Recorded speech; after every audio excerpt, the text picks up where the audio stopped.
coordenadora da Teleeducação. Gostaria de agradecer a presença de todos e dizer que teremos hoje mais um convidado para falar sobre o Zika vírus.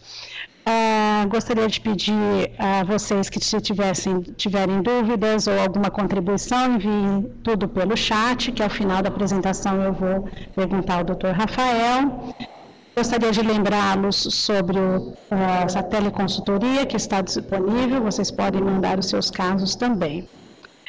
Procurem observar a agenda, nós estamos organizando a agenda para 2016, então mandem suas contribuições, se quiserem sugerir alguns temas, estarão sendo discutidos com a equipe. Muito bem, então agora eu passo a palavra ao Dr. Rafael, que vai falar sobre Zika vírus, complicações neurológicas. Boa tarde, Dr. Rafael. Boa tarde. Obrigado pelo convite, espero poder contribuir nessa conferência. Bom, nós vamos estar discutindo um pouco hoje a respeito do Zika vírus relacionado a complicações neurológicas. Bom, tudo começou então, a gente tem esse primeiro slide em que mostra a incidência anual dos casos de microcefalia notificados no Brasil entre os anos de 2010, 2011, 2012, 2013 e 2014.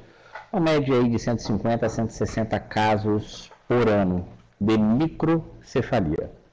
Bom, de onde esses dados são retirados? Da declaração de nascido vivo, neste campo, onde você tem a presença de uma malformação marca-se sim e descrito embaixo aquela malformação em toda a ficha de declaração de nascido vivo, isso vai para o SINASC e aí a gente tem esses dados informados anteriormente. Bom, em setembro, outubro de 2015, o estado de Pernambuco inicialmente detectou um aumento dos casos de microcefalia num curto espaço de tempo e que chamou a atenção da assistência médica e das equipes de vigilância. E aí começou a busca de qual a etiologia, qual a causa desse aumento de incidência. Então, em outubro de 2015, o primeiro dado publicado por Pernambuco, uma incidência de 268 casos de microcefalia até aquela presente data.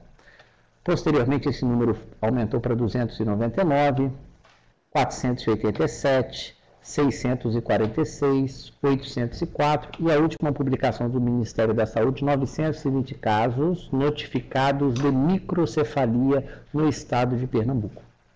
Bom, hoje, nós temos a distribuição em 549 municípios em casos suspeitos de microcefalia notificados até a 49ª semana epidemiológica de 2015, como mostra esse mapa, amplamente concentrado na região Nordeste, mas isso já difundido para todo o estado, para todo o país, inclusive a presença já de notificações importantes aqui no estado do Espírito Santo.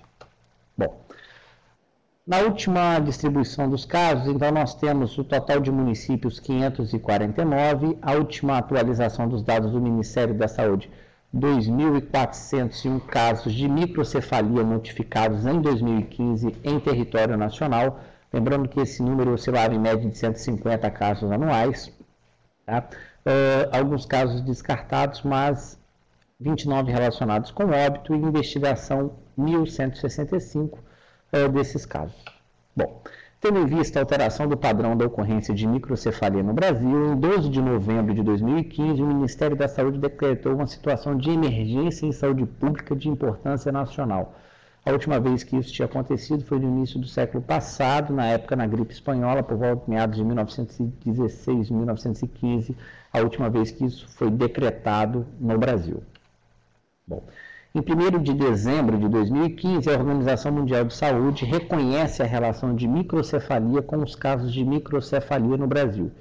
E ao longo dessa apresentação eu vou estar informando os dados dessa informação que foi absorvida pela OMS. Somente este ano, 9 países das Américas confirmaram a circulação do vírus Zika. Brasil, Chile, Colômbia, El Salvador, Guatemala, México, Paraguai, Suriname e Venezuela. No dia seguinte, no dia 2 de dezembro de 2015, o Brasil recebe o certificado de eliminação da rubéola em território nacional. Uma conquista importante, mas que devido aos fatos nós não tivemos a oportunidade de comemorar esse dado, mas ele surgiu presente nessas informações.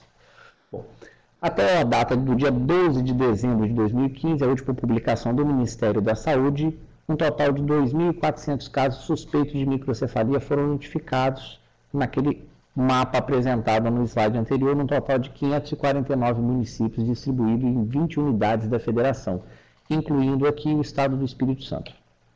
Bom, no dia 27 de novembro, o Ministério da Saúde publicou um relato de 3 óbitos relacionados ao Zika vírus, para termos uma ideia do padrão clínico de apresentações e comorbidades associadas. O primeiro caso, um recém-nascido de 18 de novembro de 2015, no estado do Ceará, no Nordeste, pesando 945 gramas, 38 centímetros, na ocasião sem aferição do perímetro cefálico, evoluiu com óbito com 5 minutos de vida.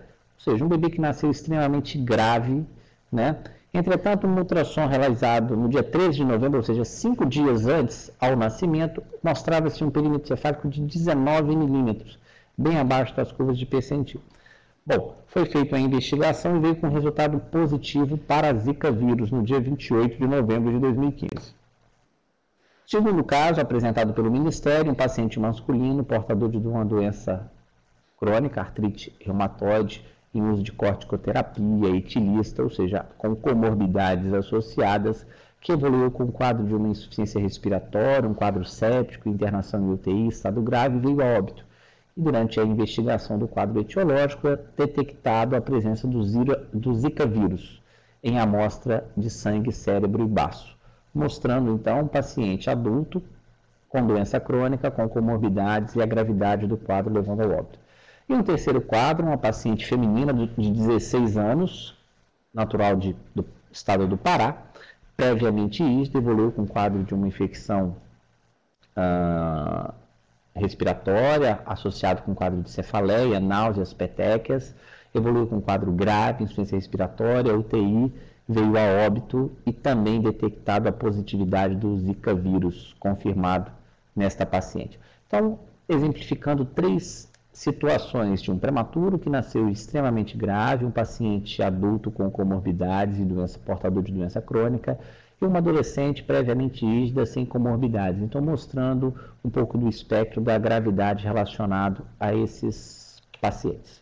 Bom, a confirmação da ocorrência de Zika vírus no mundo, nesse mapa apresentado, inicialmente na África, alguns casos de imigrantes no Hemisfério Norte, Canadá e Estados Unidos, e na Austrália, e alguns de circulação autóctone em 2015 confirmado. O Brasil e esses países em vermelho aqui da América citado anteriormente.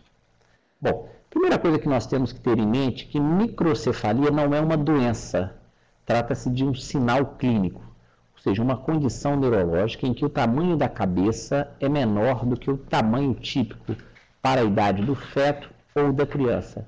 Isso é muito importante, nós da área da saúde termos esse dado e termos essa informação, né? Então, o que é que se define microcefalia? No bebê a termo, um perímetro cefálico menor que 32 centímetros, no prematuro um desvio padrão 2 a 3. Então, daí a importância da técnica correta de aferição, com a fita métrica adequada e a colocação desses dados no gráfico dos pacientes a termo ou prematuros. Bom, então, diante de um quadro de uma microcefalia, a primeira pergunta que eu tenho que tentar responder é: qual é a etiologia, qual é a causa dessa microcefalia? Nós temos algumas causas genéticas, dentre elas, por exemplo, a síndrome de Down, uma trissomia do cromossomo 21 que pode cursar com microcefalia. Algumas outras síndromes genéticas que cursam com microcefalia.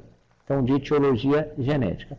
E de longe, as mais frequentes, as de etiologia ambiental ou externa, em que nós temos, durante a formação desse feto, insultos que agridem esse feto em sua formação, gerando a microcefalia, podendo ser causas vasculares, hipóxicos, distúrbios hipóxicos isquêmicos, exposições a drogas durante a gestação, álcool, cigarro, radiação e as infecções congênitas, as classes TOSH, toxoplasmose, rubéola, citomegalovírus e agora a presença desse vírus novo, Zika vírus, relacionado a esses casos de microcefalia. Então, a primeira pergunta que eu tenho que tentar responder dentro da história dos dados clínicos e muitas vezes lançando mão de alguns exames laboratoriais é: qual é a etiologia, qual é a causa dessa microcefalia.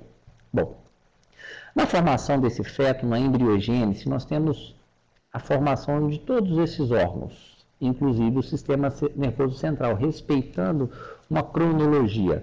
Bom, e quanto mais precoce ocorre a exposição a algum agente infeccioso, tóxico, ou seja, algo que vá agredir, que vá machucar, que vá lesionar esse feto, esse embrião na sua formação, quanto mais precoce na idade gestacional, menor a chance desse agente transpor a barreira feto-placentária.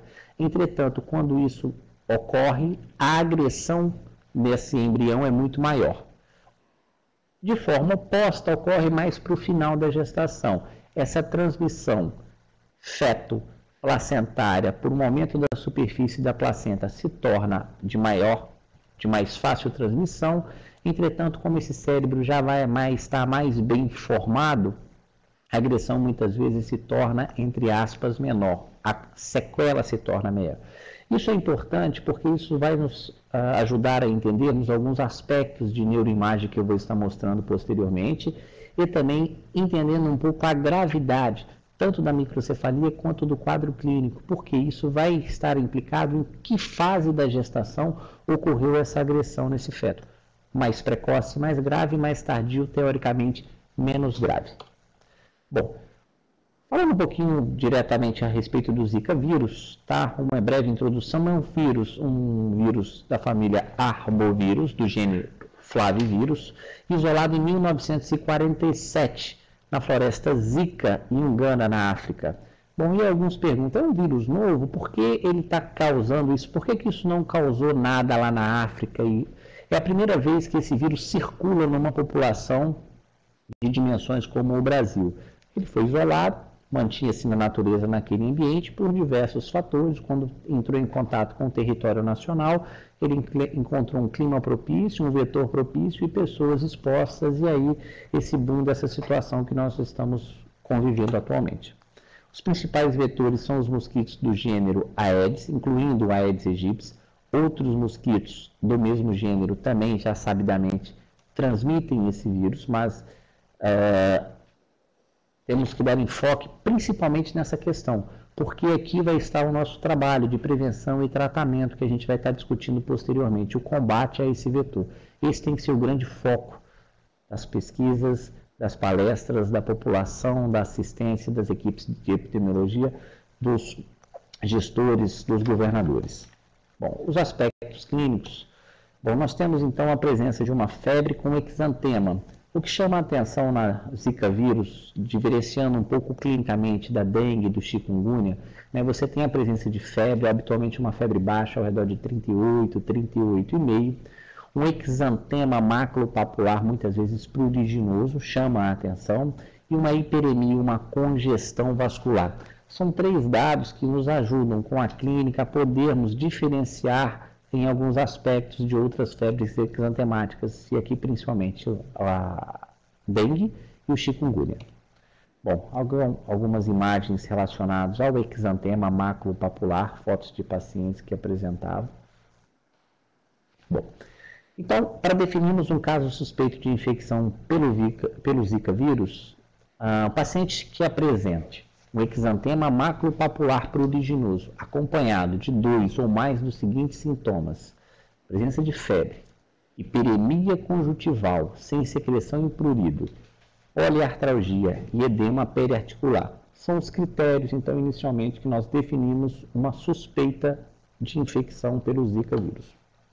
Bom, visando, então, aprimorar essa vigilância da microcefalia relacionada à infecção do vírus Zika, o Ministério da Saúde ampliou um pouco essa definição. E a partir desse protocolo, as vigilâncias dos estados e municípios deverão realizar a detecção de casos de, vamos lá, gestantes com possível infecção pelo vírus Zika durante a gestação, respeitando um pouco aqueles critérios apresentados no slide anterior. Feto com alteração do sistema nervoso central, possivelmente relacionado à infecção pelo vírus Zika durante a gestação. aborto espontâneo decorrente de possível associação com infecção pelo vírus Zika durante a gestação. Natimorto decorrente de possível infecção pelo vírus Zika durante a gestação. Recém-nascido vivo com microcefalia possivelmente associada à infecção pelo vírus Zika durante a gestação. Então, no slide anterior, a apresentação clínica, que é aqui um espectro um pouco ampliado de algumas situações particulares relacionadas aqui à microcefalia. Slide anterior apresentado a definição de casos suspeitos de infecção pelo Zika vírus. A presença do exantema com aquelas outras alterações clínicas. Bom, e o que nos preocupa? Somente 18% das infecções humanas resultam em manifestações clínicas. Ou seja, você tem a chance de ter em torno de 20% uma manifestação para você entrar no critério de definição de caso de suspeita de infecção. E aí, quando presente na gestante alguns casos de microcefalia, você entra nesses critérios apresentados no segundo slide relacionado a esses casos. Os sintomas geralmente desaparecem espontaneamente de 3 a 7 dias. Então, como tem sido alguns relatos de algumas gestantes que apresentam quadros banais de um exantema, muitas vezes não procuram uma assistência por ser um quadro banal, aquela velha assim, alguma coisa que eu comi, que passei mal, alguma coisa que me deu uma vermelhidão, quadro extremamente frustro e que tem gerado sequelas e consequências graves no sistema nervoso central desses fetos. Bom, o tratamento dos casos estão relacionados então ao uso de antitérmicos, paracetamol e dipirona.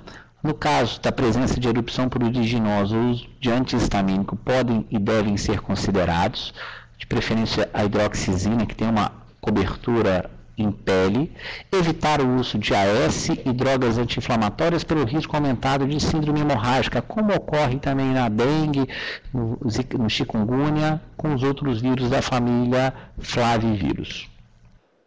O diagnóstico laboratorial baseia-se na detecção do RNA viral, a partir dessas espécimes clínicas, né? E aqui o grande gargalo hoje, a grande preocupação nossa do diagnóstico laboratorial. Lembrando que 18, 20% desses pacientes apresentam uma sintomatologia. E essa capacitação eu vou estar informando posteriormente como que está sendo gerido isso a nível nacional, essa questão laboratorial e o que a gente tem esperado nos próximos tempos. A única confirmação laboratorial disponível no momento é a identificação do vírus no soro até 5 dias do início dos sintomas ou até 8 dias na urina, pelo método RT-PCR, ou seja, uma técnica de isolamento viral. Por que 5 dias no sangue e 8 dias na urina? Eu preciso ter esse vírus circulando na pessoa, excretando tanto no sangue quanto da urina, para daí ser realizado essa técnica, o RT-PCR, para isolamento desse vírus. Posteriormente, esse período, você perde a circulação desse vírus no sangue. E aí, não adianta pedir e nem realizar esse tipo de teste, porque ele vai vir negativo. Aí entra a questão das sorologias, né? Que estão sendo capacitados vários laboratórios a nível nacional, inclusive no Espírito Santo, para que nos próximos meses, infelizmente, isso demanda um certo período de capacitação, compra de equipamentos, insumos. Apesar de estar sendo feito isso em caráter de emergência, né, você não tem uma estrutura montada ainda a nível nacional para assistência a toda a população.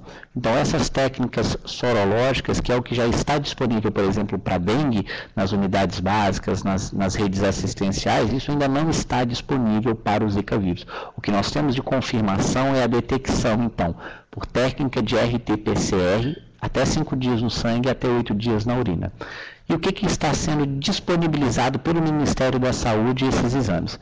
Nós tínhamos até poucos dias atrás uma cota de 10 exames semanais por estado da federação. Esse material era coletado e encaminhado para centros específicos. Fundação Oswaldo Cruz, no Rio de Janeiro, como referência do nosso estado. Esse número foi aumentado agora recentemente para uma amostra de 30 exames por semana, para estar seguindo também essa mesma metodologia. Bom, Eu estou mostrando, então, algumas imagens relacionadas diretamente às questões do Zika vírus, aos danos encefálicos causados nesses bebês que tiveram contato durante a sua formação. Essa imagem eu estou pedindo para não ser gravada por respeito aos pacientes, tá? Para não estar sendo publicado isso em redes sociais, WhatsApp, Facebook, por gentileza. Bom, aqui nós temos inicialmente uma imagem de tomografia de crânio normal. Essa parte branca, a parte óssea, tá?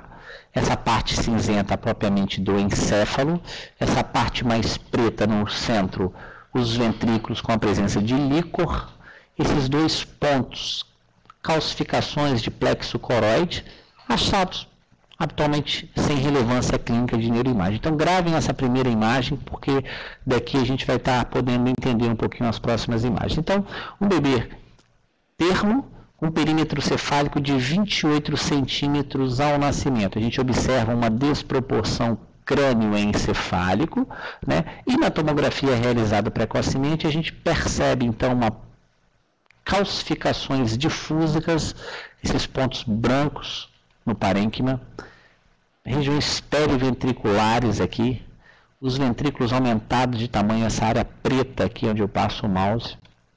Um outro bebê também, né, esses pontos pretos, não é defeito de imagem, sim parênquima cerebral destruído e ocupado por líquido, entremeados por pontos de calcificações difusas, ou seja, um acometimento encefálico extremamente grave nesse bebê. Um cérebro, resquícios dele, mal formado, com calcificações difusas. Isso muito provavelmente aconteceu um contato desse vírus de forma mais precoce, lá naquele slide que eu apresentei a respeito da embriogênese. Um outro bebê com perímetro cefálico de 28, aqui a gente observa um cérebro mais bem formado, mas com calcificações difusas, em alguns aspectos mais periventriculares também. Por quê? Muito provavelmente o contato desse agente ocorreu mais no final da gestação, quando esse cérebro estava mais desenvolvido, mas nem por isso deixou de criar alterações significativas nesse parênquima encefálico. Uma outra imagem, perímetro cefálico de 32 centímetros, também com esses pontos de calcificação. Aqui ampliado essa imagem, uma calcificação periventricular, daquele primeiro slide, está apresentado também. Aqui um outro bebê, tá? Uma outra tomografia mostrando então um córtex, onde eu passo um córtex liso, um aspecto paquigírico que nós definimos tecnicamente, com o aumento desses ventrículos. Isso não é uma hidrocefalia. Aqui por uma perda do parênquima de sustentação, esse ventrículo ele dilata, e nós temos esse aspecto na tomografia. Uma outra tomografia também com pontos de calcificação, né? Algumas imagens de alguns pacientes, então, mostrando essa desproporção crânioencefálica, o acometimento ocular presente, chama a atenção, né? Olha a foto desse bebê, uma microcefalia extrema, né? Visualizado aqui. Alguns bebês nascendo com malformações osteoarticulares, percebam a postura desses membros. Aqui uma imagem mais branca, que ele está com uma bota de gesso, que foi feita uma correção de um pé torto congênito.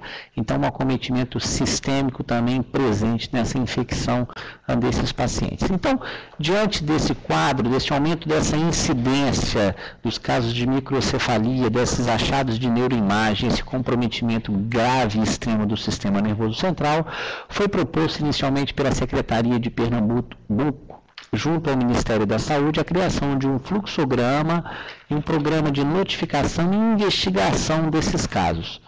Isso ocorreu inicialmente no dia 19 de outubro de 2015, uma reunião na Vigilância Epidemiológica, e no dia 26 de outubro, junto com a Secretaria de Pernambuco, o Ministério da Saúde e a UPAS, né, definindo como seria esse programa de assistência e investigação desses casos. A primeira definição que ocorreu nos casos de bebês nascidos de 37 a 42 semanas, ou seja, bebês a termo, com perímetro cefálico aferido igual ou menor que 33 centímetros. Esse número foi revisto por diversas questões técnicas e foi-se implementado a presença do perímetro cefálico de 32 centímetros. Aqui colaborações de diversas sociedades de pediatria, de genética, né, de obstetrícia, e que definiu-se então esse número de 32 centímetros para ele entrar num protocolo de triagem de investigação de microcefalia. E nos recém-nascidos pré-termos, menor que 37 semanas, a presença menor ou igual de um percentil de 3 desvios padrões na aferição do perímetro cefálico. Volto a enfatizar a importância da técnica correta de aferição, uma fita métrica adequada e a colocação desses dados no gráfico. Então, como que a gente cria-se um raciocínio para diante desses quadros? Então, nós temos aqui o produto, o feto, o bebê, com suspeita de microcefalia. Preencheu aqueles critérios apresentados. Bebê termo menor que 32 centímetros, pré-termo com 3 desvios padrões, ele entra como suspeita de microcefalia. Ele é submetido então a uma anamnese, um exame físico e posteriormente uma tomografia de crânio sem contraste. Quando essa imagem, então, se encontra alterada, sugestiva de infecção congênita, isso está criando-se um fluxo de direcionamento para a investigação. Quando essa tomografia de crânio sem contraste vem normal ou algum outro tipo de alteração sugestiva de alguma outra patologia, ele está seguindo o fluxo habitual de investigação junto à rede básica e posteriormente ao neuropediatra quando necessário. Bom, na anamnese, nós temos que buscar, então, como citado, a etiologia, qual é a causa desse insulto, qual é a etiologia dessa microcefalia. Então, é importante aqui uma história detalhada de pré-natal, os seus antecedentes, comorbidades, uso de medicações, exposições a radiações ionizantes, uso de inseticidas, ênfase quando presente a presença de rush cutâneo e outros sinais e sintomas sugestivos de infecção, lembrando que apenas 20% dos pacientes podem apresentar essa sintomatologia, e achados e a descrição desses achados ultrassonográficos.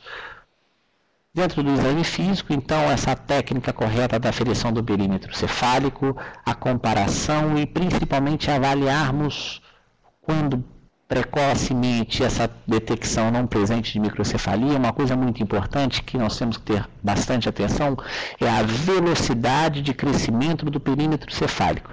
Rafael, o que é isso? É você estar aferindo periodicamente nas consultas de puericultura e colocando isso no gráfico, de acordo com o tempo e com as curvas de percentil, para daí você estar avaliando essa velocidade. Quando baixa, quando existem os cruzamentos de curva ou de aumento, você cria-se um raciocínio, ou uma redução nas curvas de percentil, você cria um outro raciocínio. Aqui eu enfatizo que a fontanela anterior não é parâmetro para avaliarmos velocidade de crescimento do perímetro cefálico. A presença também de outras características dismórficas, algumas outras anomalias congênitas, como apresentado, também podem estar presentes. Então aqui, nessa primeira etapa, eu preciso estar tentando detalhar para a busca etiológica desses quadros e as alterações apresentadas no exame físico.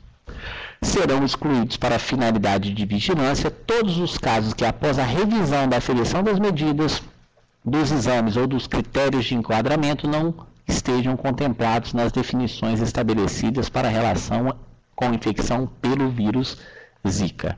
Então, você notifica, ele passa por um programa de avaliação e pode posteriormente sair como um dado epidemiológico dessa notificação. Bom, então, Rafael, isso já está confirmado realmente a associação do vírus Zika com esses casos de microcefalia? Então, como que ocorreu a cronologia dos estudos, mesmo que recente, mas de uma forma rápida, para a gente detectar e confirmar essa relação aceita pelo Ministério da Saúde e publicado pela Organização Mundial de Saúde no dia 1º de dezembro. No dia 17 de novembro, 2 gestantes na Paraíba com microcefalia foram submetidos a uma amniocentese e foi detectado nesse líquido amniótico a presença do vírus Zika nesse líquido amniótico. Aqui eu enfatizo que a amniocentese não é um procedimento indicado e rotineiramente que será indicado para os casos suspeitos de infecção pelo Zika vírus. Isso foi a nível de pesquisa para se detectar a presença desse vírus no líquido amniótico. O Ministério da Saúde não trabalha com a hipótese de que o vírus Zika em circulação no Brasil tenha sofrido mutação e se tornado mais perigoso. Mas ele não está desde 1947 identificado, por que só agora esse boom desses casos? Por que isso não aconteceu lá na África, na Ásia, em outros países que também já tinham a detecção de circulação desse vírus em menor escala? O Zika vírus foi identificado em pouquíssimas partes do mundo. Foi no Brasil e no primeiro semestre que ele circulou com mais intensidade. Essas consequências, entre aspas, novas, podem não ter sido identificadas antes porque a circulação ocorreu em áreas limitadas. Eu vou estar citando isso daí. Bom, então, qual que é a realidade hoje no Brasil? Em 30 de outubro, uma nota técnica publicada pela Pernambuco, ressaltando a importância que essas alterações podem ser explicadas por diversos motivos, tanto infecções congênitas, tóxicas, metabólicas, já citadas aqui, ou seja, a busca etiológica daqueles quadros. No dia 28 de novembro, e até no dia 30 de novembro, o Ministério da Saúde confirma a relação entre Zika vírus e microcefalia. O Instituto Evandro Chagas, órgão do Ministério de Belém, encaminhou o resultado de exames realizados em um bebê nascido no Ceará com microcefalia e outras malformações congênitas. Em amostras de tecido cerebral e sangue, foi identificado a presença do vírus Zika, fechando e respondendo aquelas questões epidemiológicas que chamaram a atenção, a questão do líquido amniótico identificado no líquido amniótico daquelas gestantes na Paraíba e agora aqui a presença do vírus no tecido cerebral desse bebê. Bom, no dia 5 de dezembro de 2015, a presidente Dilma Rousseff lançou o Plano Nacional de Enfrentamento à Microcefalia, que está disponível ao acesso público no site, aí mostrado no slide. O plano é resultado do trabalho integrado do Ministério da Saúde com os órgãos e entidades integrantes de grupos estratégicos. Está dividido em 3 eixos de ação: a mobilização e combate ao mosquito, atendimento, assistência às pessoas e o desenvolvimento tecnológico e educação e pesquisa. Então, frentes de combate, aquilo que eu já citei e vou repetir ao longo dessa aula, a importância de trabalharmos no combate ao vetor, o atendimento, a assistência dessas pessoas, das crianças, dos adultos, das gestantes e das bebês que podem nascer com consequências, com sequelas relacionadas a essa infecção, e o desenvolvimento tecnológico, laboratorial, de pesquisas e diversas perguntas que vão surgindo, que nós tentamos, através dessas pesquisas, podermos responder de uma forma objetiva e correta.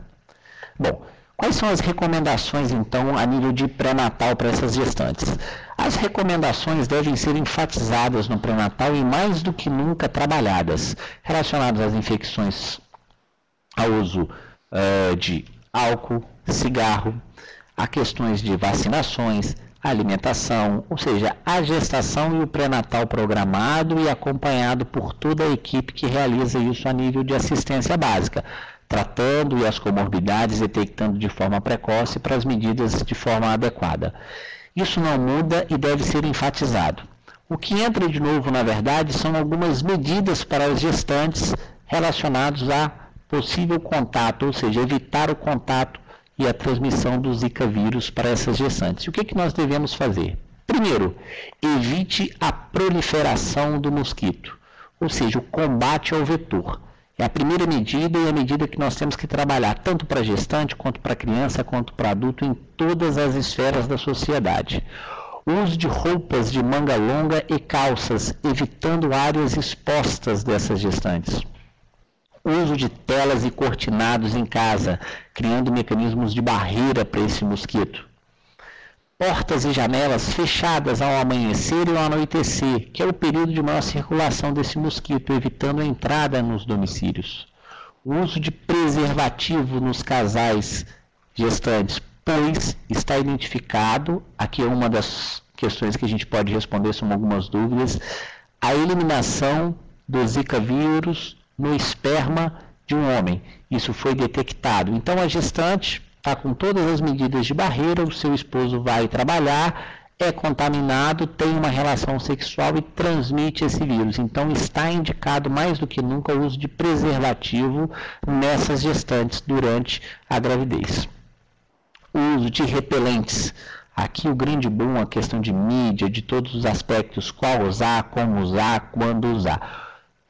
Bom, esses são os tipos de repelentes que grávidas e crianças podem utilizar. Isso foi publicado pela Anvisa, tá? Pelo site do Ministério da Saúde, acesso público, qualquer pessoa pode ter. Então, são os repelentes à base de uma substância DET, a icaridina, o óleo natural de eucalipto e o óleo de citronela. Lembrando que isso são repelentes. Qual o tempo de ação, Rafael? Isso consta em bula. Tá? Então, de acordo com a bula desses medicamentos, devem ser respeitadas. Lembrando que são substâncias tóxicas. Então, não adianta eu passar de 30 em 30 minutos, de 40 em 40 minutos, que eu vou gerar uma intoxicação ou uma pele inalatória, podendo também gerar consequências aqui. Então, o que nós temos que enfatizar? Que isso são repelentes. Eles emitem um cheiro que afasta esse mosquito temporariamente. Acaba-se o efeito e esse mosquito volta a entrar em contato. Por que isso é importante? Porque nós temos que combater o vetor. Todos os protocolos, todas as orientações de combate para a gente erradicar esse mosquito e aí as consequências relacionadas aí. Bom, nesse protocolo de vigilância, a resposta à ocorrência de microcefalia relacionada à infecção pelo Zika vírus, que é um plano nacional de enfrentamento. Aonde isso está disponível de acesso público? No site do Ministério da Saúde, www.saude.gov.br. Tá? Lá você vai ter todas as informações, os boletins epidemiológicos semanalmente estão sendo publicados e atualizados, as informações a respeito de repelente e todo esse plano nacional de enfrentamento.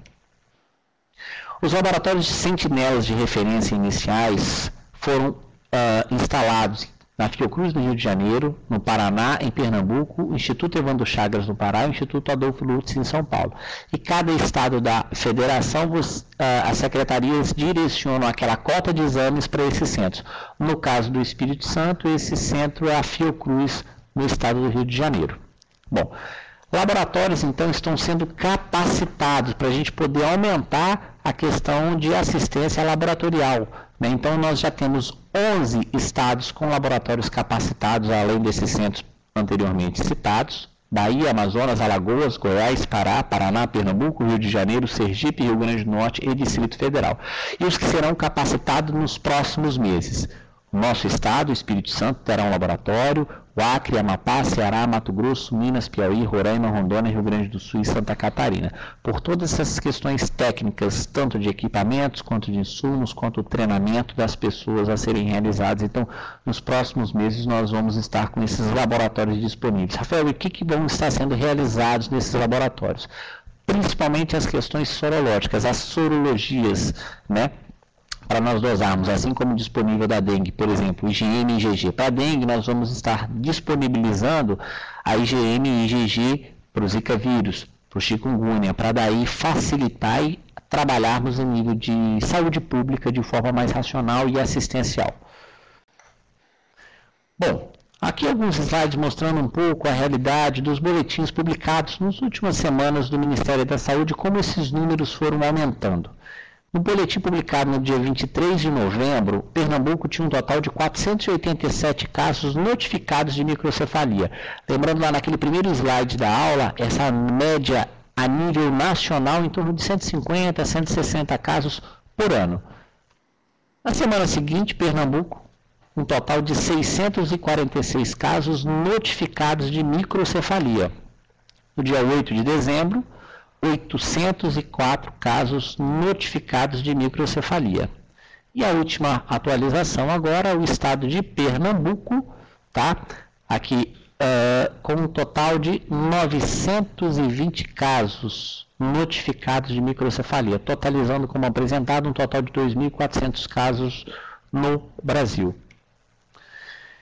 Isso foi uma projeção que o Ministério da Saúde lançou para criar uma questão gerencial de alguns dados, né, com algumas estimativas de infecção pelo vírus Zika no Espírito Santo, uma estimativa mínima de 6.500 casos e um limite superior em torno de 34 mil casos. Nós temos hoje notificados no estado ao redor de 540 casos.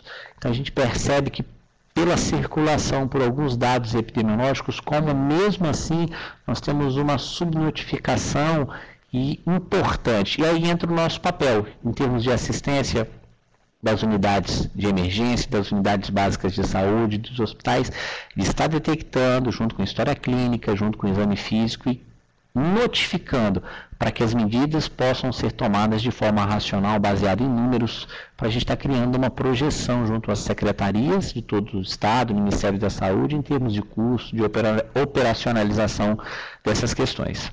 Bom, aqui esse slide algumas questões relacionadas, alguns questionamentos, algumas histórias que surgiram nas redes sociais.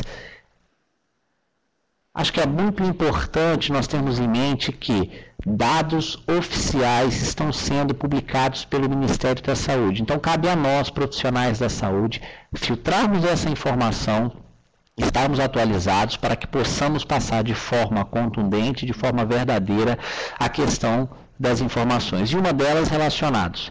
Até o momento não existe na literatura médica nacional e internacional evidência sobre a associação de uso de vacinas com a microcefalia. Então, as vacinas do calendário estão e devem ser realizadas de forma rotineira.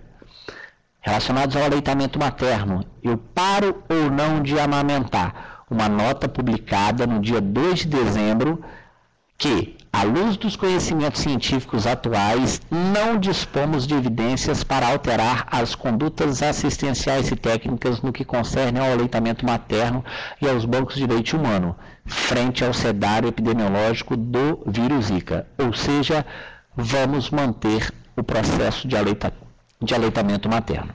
São algumas dúvidas que foram surgindo, a questão do uso de preservativo citado naquele slide, a respeito das vacinas, a respeito do aleitamento materno e a respeito do uso de repelente.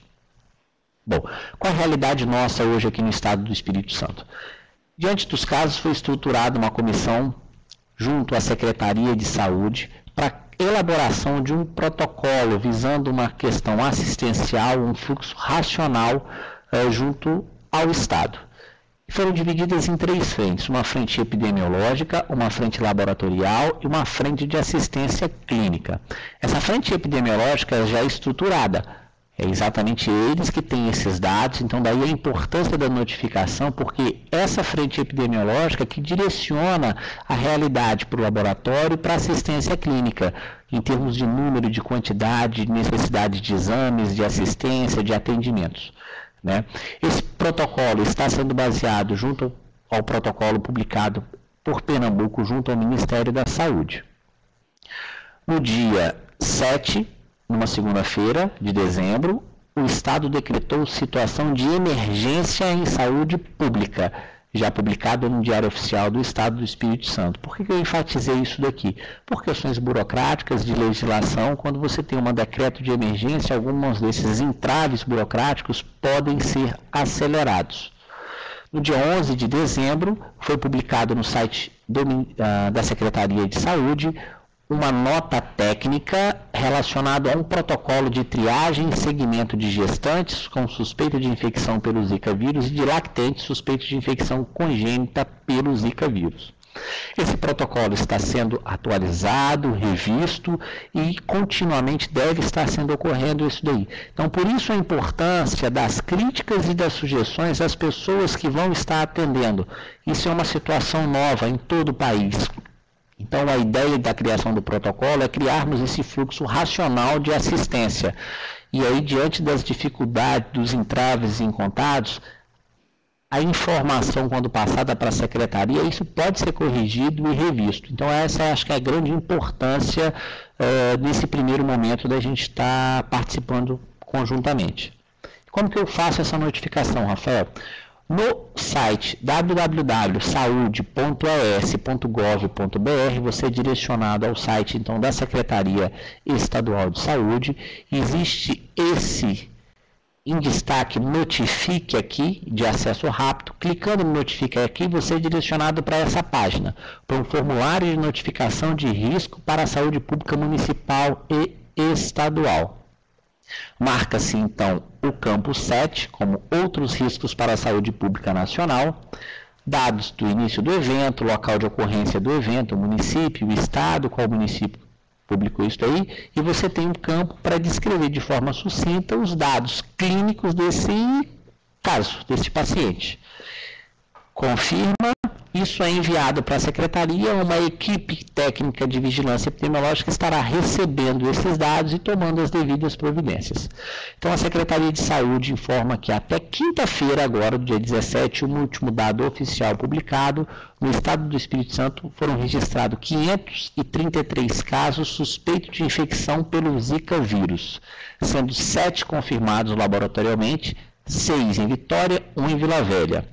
Foram notificados 18 bebês entre nascidos e em gestação, diagnosticados com microcefalia, mas ainda sem confirmação de relação com o Zika vírus. Esses bebês estão tendo uma assistência de investigação e prosseguindo com esses exames. Então, lembrando naquele slide, nós temos 533 casos suspeitos de infecção. A projeção, em torno mínima de 6.500 e uma máxima de 34 mil. Então, aqui, como nós ainda estamos subnotificando esses casos. Então, esse slide aí da secretaria mostrando, então, esses números apresentados. Bom, então aqui um pouco a respeito da microcefalia, da acometimento encefálico desses quadros. E aqui uma outra questão importante, a síndrome de Guillain-Barré. O que é a síndrome de Guillain-Barré? Não é uma doença nova. Uma doença descrita, muito bem estudada, em que trata-se de uma doença de caráter autoimune, que acomete primordialmente a mielina da porção proximal dos nervos periféricos de forma aguda, subaguda. Só me traduz isso daqui. Ou seja, você tem uma exposição a algum agente, o seu organismo desencadeia uma resposta autoimune que vai estar agredindo essa baía de mielina nesses nervos. Clinicamente, como isso se manifesta? Por uma paralisia flácida, simétrica, ascendente, com uma arreflexia. Então, diante de um quadro clínico em que estão presentes uma arreflexia, uma paralisia flácida, simétrica e ascendente, nós estamos diante, então, de um quadro clínico provável de uma síndrome de Guillain-Barré. Diagnóstico de Guillain-Barré associado ao quadro clínico se faz pela coleta do líquor, onde nós temos uma dissociação proteíno-citológica, uma elevação do nível de proteína com uma citologia normal ou levemente aumentada. Bom, e por que disso, Rafael? A incidência anual dos casos, de 1 a 4 casos em 100 mil habitantes.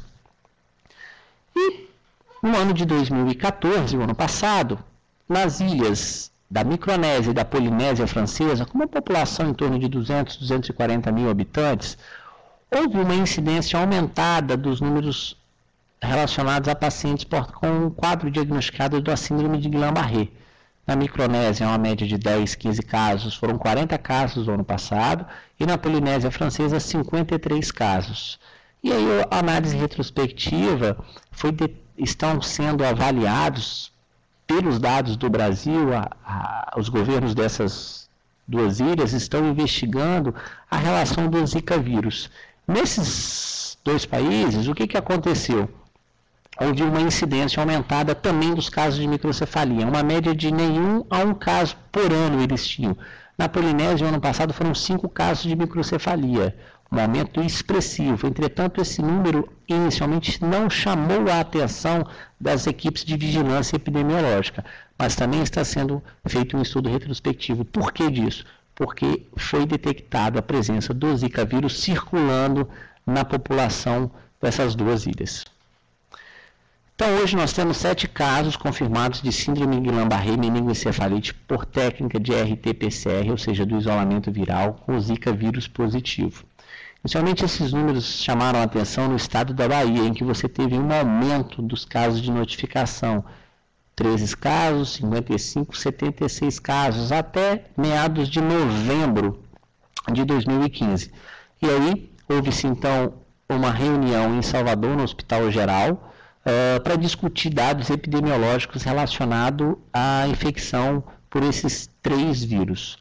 Os dados até novembro, 17 de novembro de 2015, na Bahia, mostravam um total de 45 mil casos de notificação para dengue, 11 mil para chikungunya e 32 mil casos de doença exantemática em determinado tipo Zika. mas houve-se um aumento da incidência dos casos de síndrome de Guillain-Barré. Trata-se então de uma doença com potencial grave, por você levar, em muitos casos, uma insuficiência respiratória com necessidade de ventilação mecânica, internação em UTI e algumas complicações que podem decorrer desse quadro. Então, uma outra complicação que está sendo estudada e aumento da incidência dessas complicações relacionadas a esses agentes virais aos quadros de síndrome de Guillain-Barré. Existe no site do Ministério da Saúde um protocolo clínico e de diretrizes, tá, de fácil acesso, de fácil leitura, tá, para a gente estar revisando, relendo e tendo uma ideia, relembrando, ativando alguns neurônios relacionados à síndrome de Guillain-Barré. Nesse site, nesse portal aqui pela Bahia ou pelo site do Ministério da Saúde, você é direcionado também a esse protocolo clínico. Bom, um slide acrescentando aqui relacionado a dengue e sistema nervoso. Por que disso? Lembrando que a dengue é transmitida pelo mesmo agente, pelo mesmo vetor. Até esse ano nós tivemos, no estado do Espírito Santo, 28 óbitos, mortes de pessoas relacionadas à dengue. Isso parece, a princípio, um número banal, mas nós não podemos traduzir mortes de pessoa como coisas banais. Nós temos que continuar nos comovendo com essa situação e, mais do que nunca, essas gestantes, esses fetos que estão nascendo, esses bebês com microcefalia, para combate ao vetor.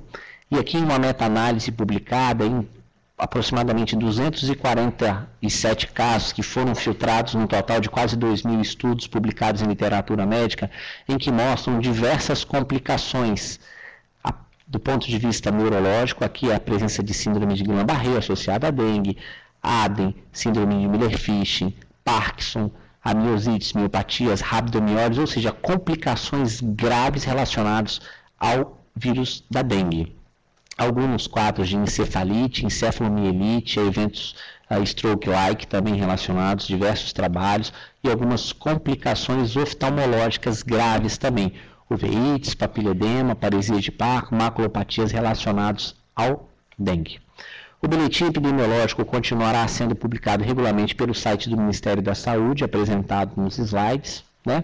Então, o perfil dessas três doenças, dengue, zika e chikungunya, nós temos que ter a consciência que a única forma de evitar as três doenças é com o combate do mosquito, através da eliminação dos criadouros do mosquito nas casas, no trabalho e nas áreas públicas. Uma tarefa de todos. 70% dos focos desse mosquito estão nos peridomicílios, então de responsabilidade nossa como população. Os outros 30% estão nos outros ambientes, e aí entra mais do que nunca a importância do setor público, dos gestores no combate e orientação. Mas nós não podemos, como população, transferirmos de forma simples essa responsabilidade para os gestores. Nós temos que assumir o combate a este vetor, mais do que nunca. Por quê? Vacinas, medicamentos, drogas específicas nos próximos 10, 15 anos, muito provavelmente não estarão disponíveis. Por se tratar de um vírus novo, isso demanda tempo, demanda teste, demanda pesquisa, então nós não podemos conviver como nós já convivemos há 30 anos com o inferno da dengue em nosso país. E o combate, mais do que nunca, ao vetor deve ser institucionalizado e atuado de forma importante. Então, combate a esse vetor. As referências nos sites do Ministério da Saúde, no Ministério da Secretaria nossa também tem vários dados importantes, que é onde eu me baseio essas aulas, à inteira disposição. Uma boa tarde, muito obrigado.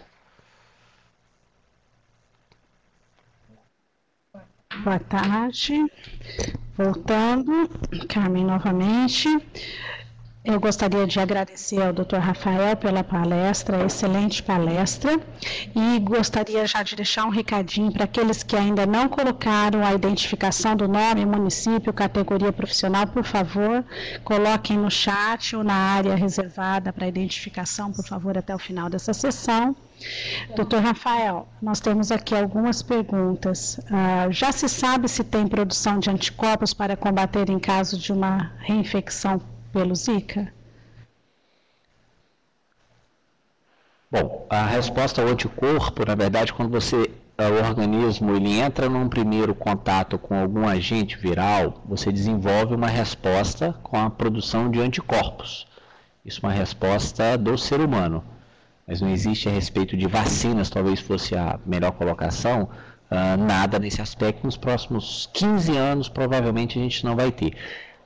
A dengue, nós temos estudos em fase já de fase final de testes relacionado à dengue, pesquisas dos últimos 15, 20 anos de desenvolvimento.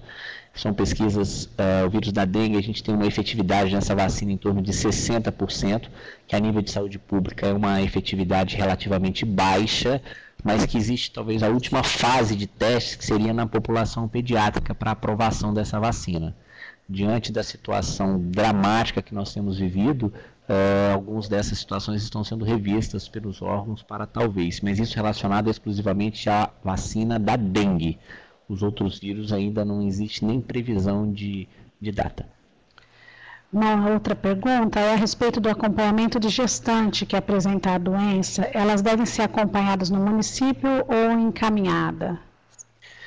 O fluxograma de atendimento às gestantes e aos bebês está sendo direcionado pela Secretaria de Saúde. Inicialmente, nessa norma técnica, existe uma primeira orientação. Isso já foi revisto, alguns critérios de aplicabilidade realmente no norte, no sul, no centro-oeste do estado. Inicialmente, criando-se alguns polos de referência. Isso nos próximos dias, isso já está pronto, está em fase de validação final junto à Secretaria, junto ao governador, para estar sendo publicado. Então, todos vão estar recebendo e devem direcionar de acordo com esse fluxo, tanto para a gestante quanto para os bebês. Já se sabe alguma coisa sobre, depois do quadro de Zika, se a mulher pode engravidar com segurança?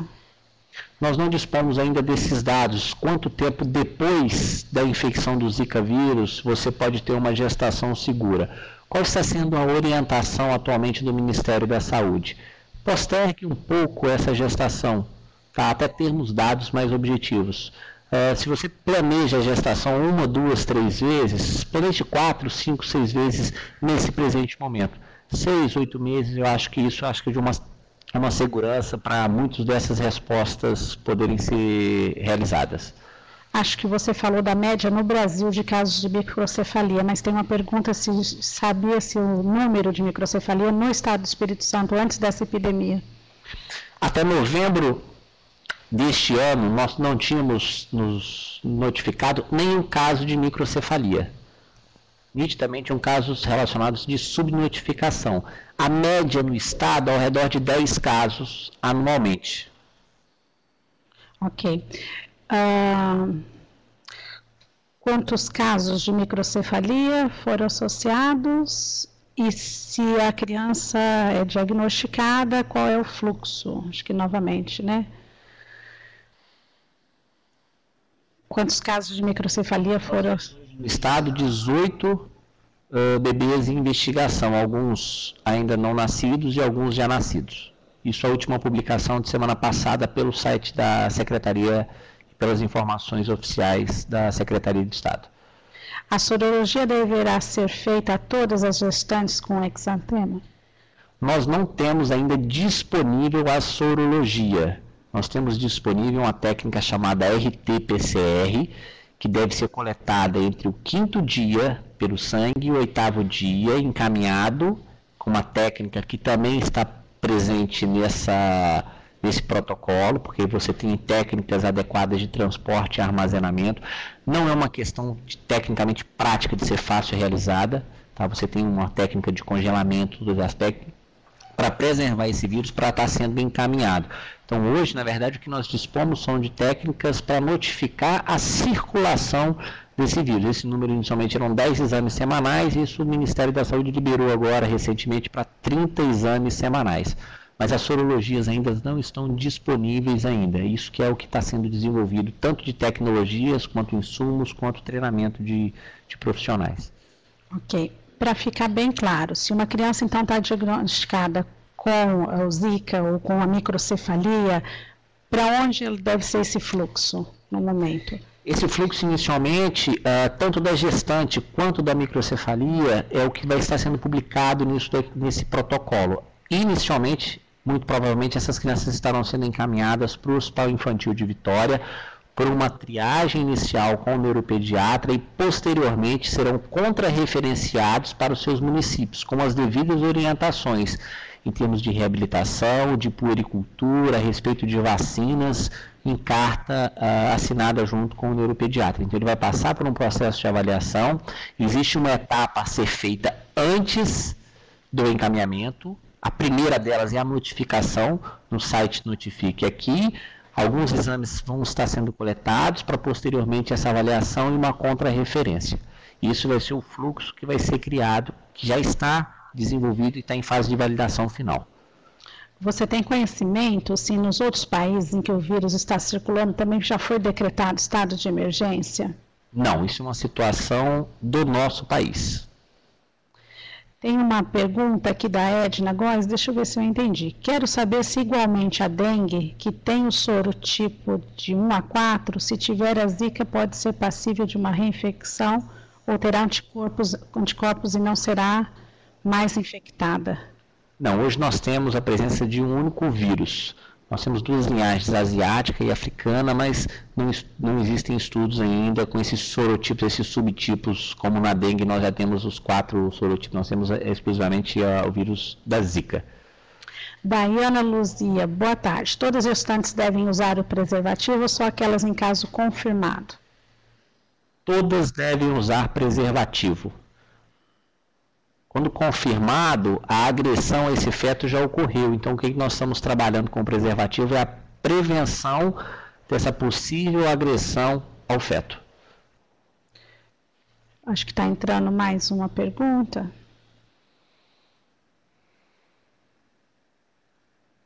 Acho que tem 2 pessoas digitando.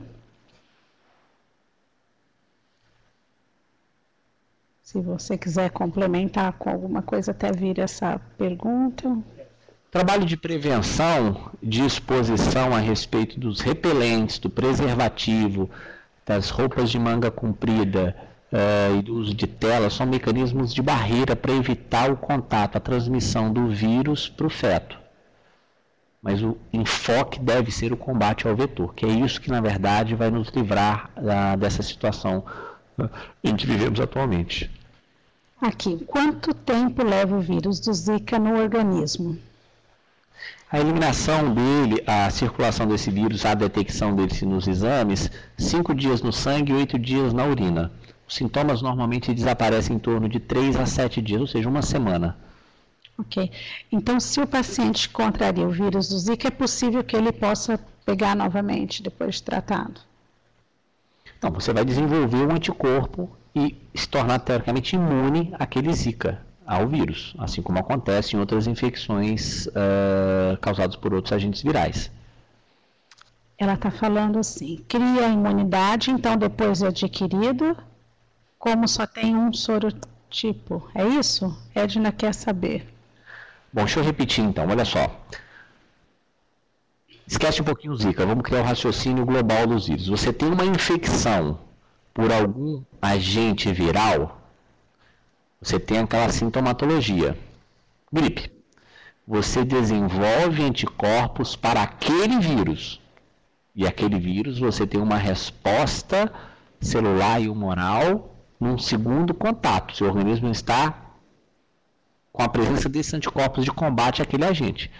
Quando você não tem a exposição ao Zika vírus, um primeiro contato, você tem a infecção. Posteriormente, você desenvolve os anticorpos de combate a uma possível segunda, terceira infecção. Isso acontece de forma para todos os agentes. Não é uma coisa específica do Zika vírus. Isso é um raciocínio criado e gerado para todos os outros vírus também. Ótimo, acho que ficou claro, né? Para crianças pequenas, até 5 anos, existe alguma sequela já específica após a infecção que pode ser já falada? A exposição do vírus Zika, aquelas complicações que eu apresentei, dentre elas a síndrome de Guillain-Barré, não existe até o presente momento nenhum dado que crianças em determinada faixa etária têm um risco maior.